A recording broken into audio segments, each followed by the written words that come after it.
and welcome to Four Wheels Good, the programme which asks you for the next dance and then salsas you through the motoring world. At the ball today, Royle foxtrots once again around the National Motorhome and Tourer Show, where he examines the versatility of the mobile home. Eamonn O'Neal takes a graceful waltz in a vintage Vauxhall, and John Wright does the cha-cha-cha with the tools of his trade in Inside Motors. But first, Ginny Buckley has been doing the tango with a powerful sports coupe the size of a saloon, Mercedes CLK.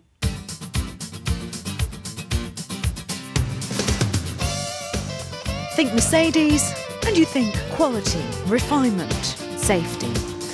You don't think sexy and sporty. Unless, of course, your Mercedes has the magical letters CLK on the back. They tell you you're in a Mercedes-Benz sports car and you're in for the kind of driving experience you won't forget in a hurry. The arrival of the Mercedes SLK started it all off. It became a huge hit, with all available cars selling instantly and the order books full until the end of the decade. The designers in Stuttgart clearly liked the new, sleek, sexy Mercedes image and decided to work their magic on a coupe.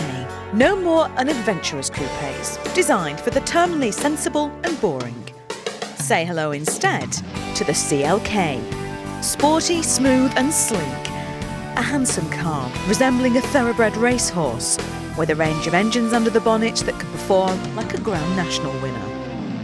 The CLK range comes with a choice of 3 engines. There's a 2-litre entry-level model, a rather sporty 230 compressor, and if it's pure power that you're after, you can give this 3.2-litre V6 a try.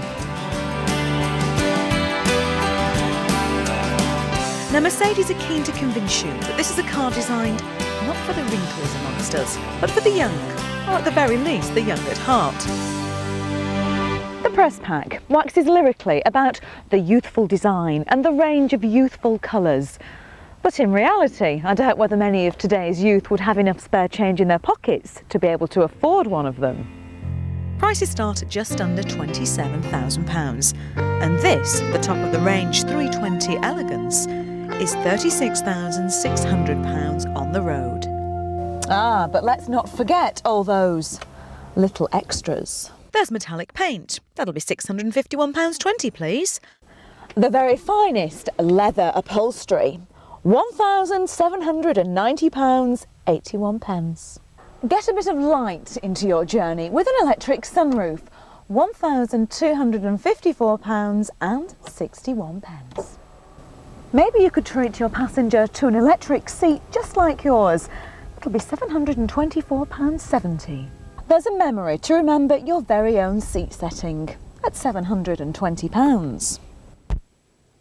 And why not make your journey even more comfortable? Invest in a pair of orthopaedic seats, £250.94 each. Oh, I could go on, as there are around £8,000 worth of extras on this model, pushing the final price to £45,000. With all those university loans to pay off, the youth of today have got absolutely no chance. But lucky for me, I have the car and I have the key. The minute you open the door to the CLK, you're struck by a sense of luxury and quality. It may be sexy and sleek, but all the traditional Mercedes values are still there. Inside, it's understated, wonderfully crafted and incredibly refined. Everything is positioned perfectly, sensibly and ergonomically.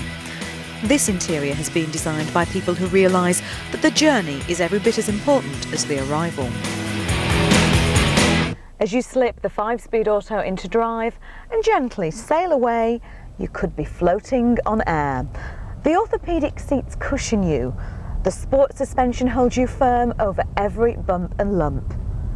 You simply cruise, letting the cares of the day slip away and enjoying the experience of being behind the wheel. Now, this may be a large car with more room than backseat passengers normally get, and take a look, an absolutely huge boot for a coupe. But behind the wheel, it really doesn't feel that large. The CLK is involving to drive, and you can have plenty of fun in it. It may have an almost regal quality about it, but it doesn't mind if you want to throw it into a few corners. It's always ready and more than willing to have a go. Under the bonnet, the V6 is as smooth as silk. It kicks back beautifully, launching the CLK from 0 to 60 in 7.5 seconds, with a top speed of 150 miles per hour. The 5-speed automatic gearbox responds instantly, almost as if it understands what it is that you want it to do. And that's because it really does understand. The electronic system registers every movement on the accelerator pedal, and it learns your driving style. Lots of short, sharp, fast movements on the pedal mean you have a sporty style, and the gearbox responds accordingly. Just think, it won't matter anymore if your wife doesn't understand you, because at least your gearbox will. Now that's just one of the many clever little gadgets and gizmos that start to make you think that, yes, it's a very, very expensive car, but you do get an awful lot for your money. There's ABS with brake assist, acceleration skid control, and how about an electronic stability program? Long words, and they all sound very technical, but what they mean is that if you fail to react quick enough in an emergency, the car will take over and do the job for you. But of all the gadgets that are packed onto this car, my favourite has to be the Parktronic system. All around this rather large vehicle are little sensors that watch where you're going and let you know when you get too close to anything. But even something that's packed with so many wondrous gadgets has to have a few bad points. The CLK's heater, well, it certainly heats up all right, but there doesn't seem to be any setting between roasting hot and rather cold. The windscreen wiper, well, there's just one of them and it's extremely large. It squeaks a lot, doesn't work very well, and sounds as if it's about to take off at any second. And finally the doors. Boy, do they need a good slam to close them properly. And I mean a good slam. The Mercedes CLK is a wonderful car. Okay, it's very expensive and it is also quite elitist, but it's still extremely exciting to drive and it's just so luxurious.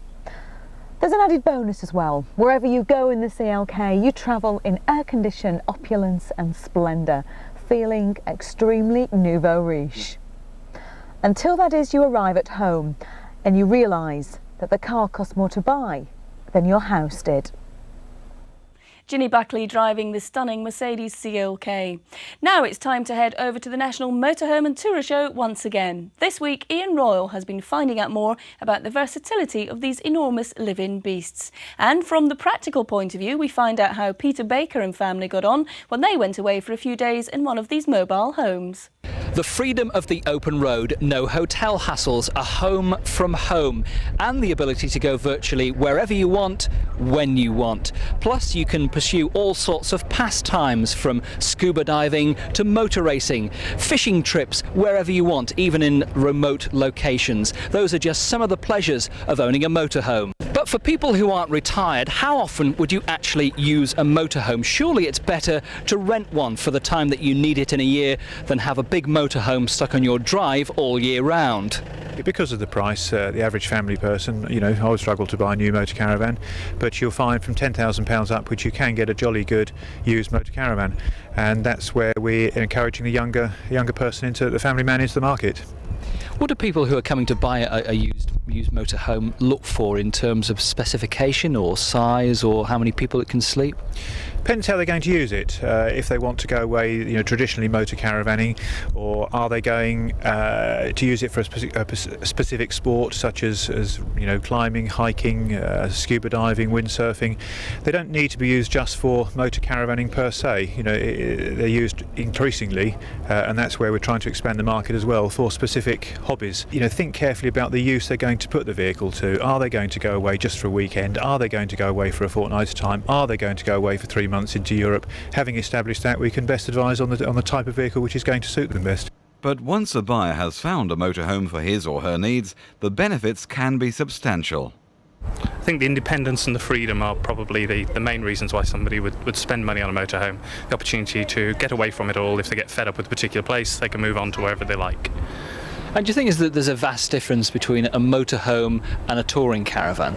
Yes, in my perception there is. I mean, I've had experience of touring caravans for 10 years before I moved into motorhomes. Motorhomes are perceived as being more upmarket, they tend to be more aspirational, and they also cost a lot more. I think it's magical because you can go anywhere you like. You've got the freedom of the open road. You can invite your friends along. It's fun. It appeals to both young and old, and it's the up-and-coming holiday. I think it's. I mean, everybody uses the word freedom. You've got the opportunity to go whenever you want, wherever you want, and I think that's what it is. That's the beauty of it all, and you're just free to go there and then. Most people keep their vans ready loaded and just go off. So I think it's the spirit of adventure, I think. Someone who's been discovering the pleasures of owning a motorhome is my colleague Peter Baker, who right now is on the road to a caravan club site near Chester to see how funny it can be. So, there we were, the Baker family trolling along the Cheshire lanes looking for our site for the night. We'd booked in at a site run by the Caravan Club near Chester. We hadn't been to a campsite for years and we were all very impressed by the layout and superb facilities on offer, all working scrupulously clean. This is why they must be so popular with the members. They know that they're all going to be of the same high standard. Toilet blocks, showers and all the amenities are very good, and the caravan knows they'll get that on every site. And there's 200 plus high-class sites over the country nationwide, and there's the roughly 3,000 certified locations which are sites that take 5 vans at a time, which are mainly in the country and probably on farms, etc., which are very nice if you like the peaceful way of life. Finally, what would you like to say to someone who's thinking of buying a motorhome? What's the magic of having your own motorhome? Oh, it's independence, isn't it? It's the great freedom. The freedom of the outdoor life, where you can just pack up and go as you please and see all the other parts of the country.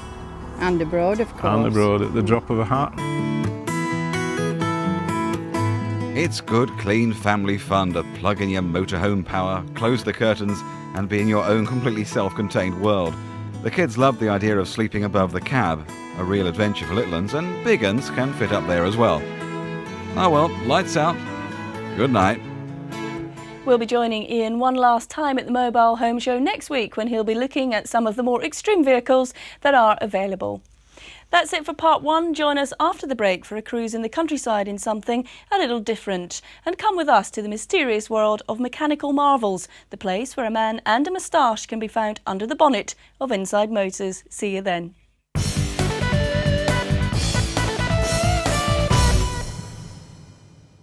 Hello and welcome back. You're watching Four Wheels Good, the programme that brings meaning to motoring. Now, it's not strange to hear that Eamonn O'Neal has been taking a spin in the countryside in a Vauxhall. However, when the Vauxhall he's in is over 70 years old and the driver has owned it since new, then it's worth taking a second look.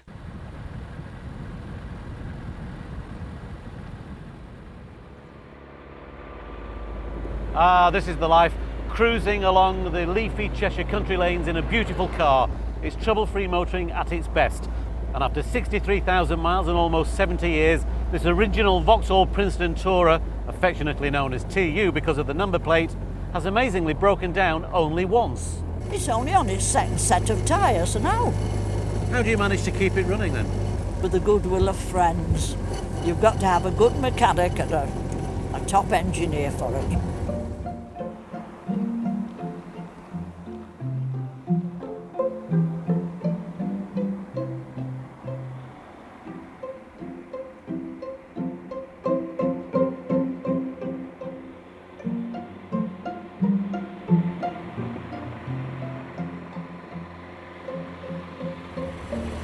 Will you ever sell this car, Doris? No.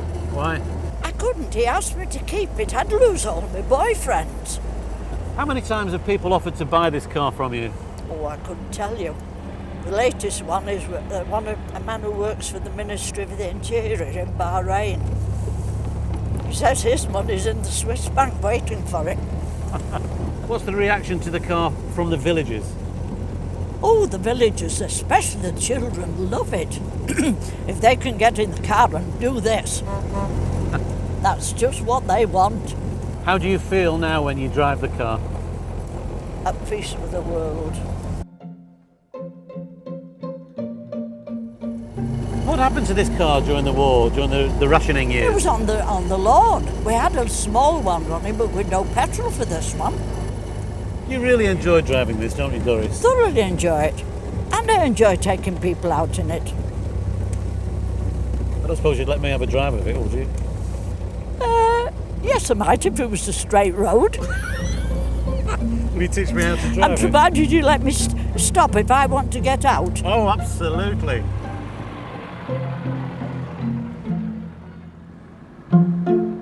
There were 3,500 of these made in Luton between 1923 and 1927, and there are just under 80 left in existence, most of them in museums. But this car is unique because it's been in the same family since new, and it's particularly special because it's in its original condition.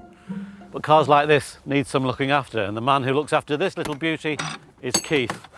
Now, Keith, taking the wheel off. Yes, good. Yes, What is it about cars of this age, do you think? Oh, they're rugged and they're repairable, as you know. You can... And very basic. Yes. I mean, talk me through that engine block. It's 2.3 litres, I know, but it doesn't seem to be much of it. No, well, it's just a very compact little four-cylinder engine with an updraft carburettor, and the float is sensitive to perforation. So it needs fairly regular checking. It's very simple though, you can undo it like that, and I'll turn the petrol on here, and we'll see that if that float comes up, we know it's not perforated and it's working. So there she is, it's come up, so that's all right. Of course, you can't just nip into a Vauxhall dealership and buy the spares off the shelf, can you? No, it's amazing though how everything can be taken apart and looked at, and when you find out what is really worn, it's some small part that you can either rebuild or get from the club or get from somebody else or just end up making. So you make a lot of the spares Yes, yourself? we've made a few little pieces for it, but not much. This car's required very little in the time that I've been associated with it. How much longer do you think this particular car will survive? Oh, I can't see. I think indefinite is the only word. As long as there's somebody who will take care of it, it'll go on forever. My turn to have a go at last. I've been looking forward to this. It does take a bit of getting used to because obviously it's heavy and a huge steering wheel, but a very impressive gearbox apart from the lack of synchromesh. I'm doing 20 miles an hour now, but I'm told that 2.3 litre engine will take me to a top speed of 60. I think I'll just take the word for it. Don't go too fast. Down from that top. Oh, you did very well. Oh, my, I'm quite jealous. A double D clutch, do you see? No, my arms aren't as good as they used to be. I give you full marks. I did go quite a long way with you. 70 years in the same family gives a real new meaning to one lady owner. I only hope that in 70 years' time, my own car is going this well. Eamonn O'Neal there with an absolutely classic vehicle. Let's hope it goes on forever. Well, it's time now to enter the domain of the almighty mechanic with a moustache. Come on, John, flex your spanners and get inside motors.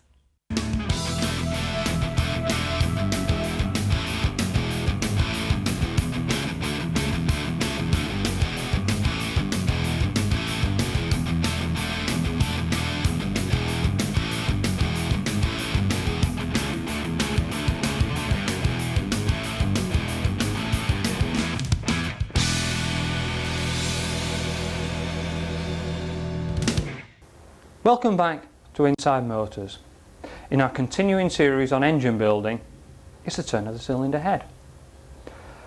This is the head that we took to the machine shop about 2 or 3 programs ago. We made a superb job of machining it. Now it's our turn. What we've got to do is clean up all the valves and the valve train that make this thing work. This is how they came out of the old engine, and this is how we want to put them back in. The easiest way to do it, stick them in a drill, turn it round, get rid of the old rubbish. Let's get rid of that out of the way. That one's nice and clean. Take this one out with a drill. We'll pop this dirty one in. Very important point, safety glasses, because all the bits are going to fly off this valve. I don't want them in my eyes, if you don't mind. Right, let's get it cleaned up.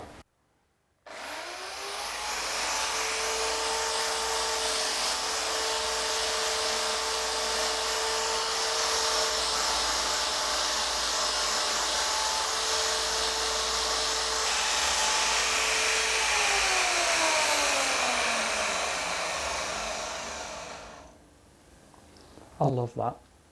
Horrible to reasonably beautiful in less than a minute. Brilliant. Right, just use some finer emery on that.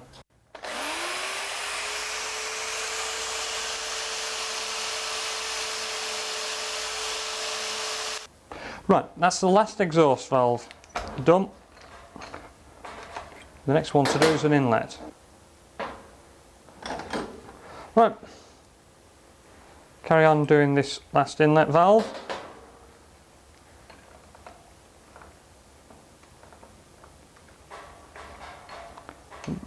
The inlet valves clean up a lot better than the exhaust. So easier. Next item in the valve train is the rocker. This is the thing that rocks on the shaft and opens the valves. There's also a setting at this end. The problem we've got here is this area is worn. Just see a little lip? Now if we left it like that, it'd be very difficult to get a setting on the tappets. What we're going to do is we're just going to grind that flat using an angle grinder.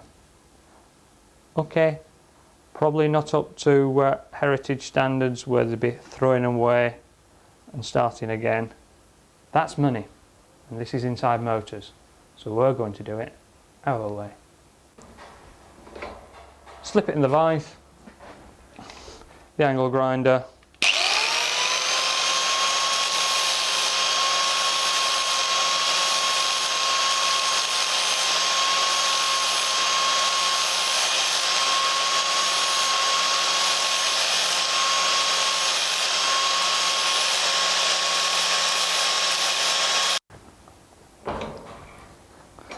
Right, I hope you can see the difference there, from that horrible little pit to a flat surface where we can get some sort of a setting on that. Right, we'll stick that in some paraffin and then we can clean it up. We will of course be spending more time in the company of our friendly mechanical magician next week. Also in next week's programme, Howard Stableford takes a long hard look at the Toyota Avensis. We pay a final visit to the Motorhome show in Peterborough, and Nikki Fox tells you how not to buy a second-hand car. See you then.